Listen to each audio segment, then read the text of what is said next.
3 years ago, I was sitting in a cell. I was a question mark, not knowing what the future holds for me.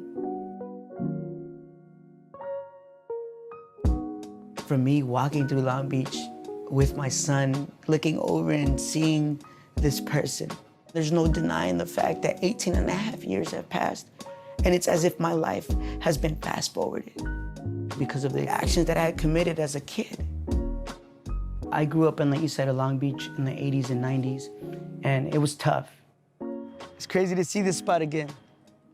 The reality is that violence was happening from all different directions, whether it was we're gonna gang up on someone and rob them for their drugs and money, or we're gonna take these guns and cause violence that can't be taken back. This is the first time I come back here since I've been out. That's crazy. They were sitting me right there. When they cuffed me up, they made me wait right there to just, oh man. I had to grow up fast in a negative way where my childhood took the back seat. I was a kid doing acts that a kid shouldn't do. I was a kid doing acts that no human being should do. That was my prison ID, T35017. That's what I was known for the last 18 and a half years while I was in there. Not my name, but T35017. I've never met my father. I've never spoken to him. As a matter of fact, like a person that doesn't even want to be in my life. But like, man, like I swear it's a joy to be in yours. The photo album is saturated with you because that's all I really thought about. Yeah, I noticed there's a lot of pictures. So my son and I have been living with each other for about 5 months now. So I'm just getting to know my son. There's a part of me that's ashamed about that because I know that I'm responsible for the absence. I would always think about my dad. I always think, you know, I wish my dad was with me, but as a kid growing up, I would always say, as long as my dad is alive, that's all that matters. And I still have moments when I'm just looking at you and I'm like, man, he's right here in front of me. It's like, it's my dad right here. And it's just something to take in every day. I look at my son and there is no way I could ever make up for 18 and a half years. There is no way that I could just rewind and somehow, some way make everything better again. So the option that I'm left with is starting today, being in the moment, being present. But at the same time, I know that there's so many individuals in there that also should be going through the experiences that I'm going through. There was this thing that I played in my mind when I was in prison, feeling like I was drowning in the ocean. Like, I don't feel right just walking away, knowing that there's so many individuals that are still in prison, that are still drowning in that ocean, not knowing how to get out of it. I feel that I have a duty to go back into that ocean and help individuals make it to shore, give back through my story and through my experiences. Many people consider me the lucky one, the shining star that was able to articulate his story, that the governor commuted the sentence and now he went out.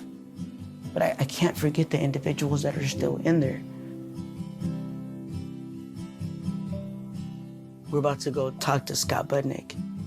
He produces movies, but that's not how I know him. I know him because he's a strong advocate. He created ARC, the Anti-Recidivism Coalition, and he came to visit me in a moment where I wasn't getting visits. I didn't think I was ever gonna get out.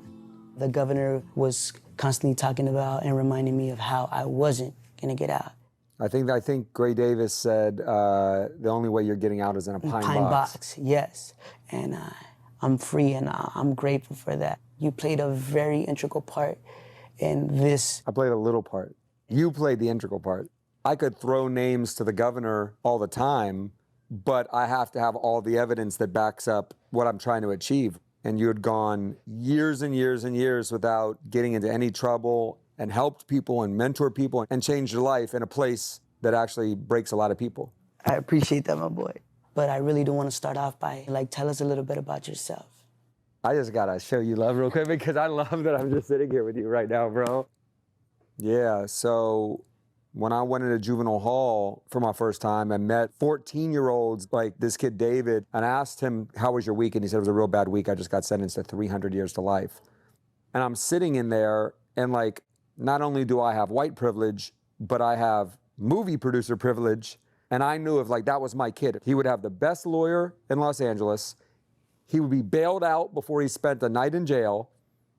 And he wouldn't be sitting there for 2 years facing this case. He'd be sleeping in the comfort of his bed because money buys justice, right? And then once you go visit a prison and it's like all brown and black people, then your eyes are open to like, what's going on here? And so the next year, I'm sitting on Hangover 3. I remember sitting on a mountaintop in Vegas, and like this would be like where everyone on earth would want to be, right? Bradley Cooper, Zach Galifianakis, the director, the cameras, the lights, the everything. And I'm sitting there, I'm like, why am I here? I'm getting calls from people getting out of prison that are homeless that I'm like, I need to reevaluate. I need to do something that really matters. And I ended up leaving the business, taking a 90% pay cut, starting ARC, and it was hands down the best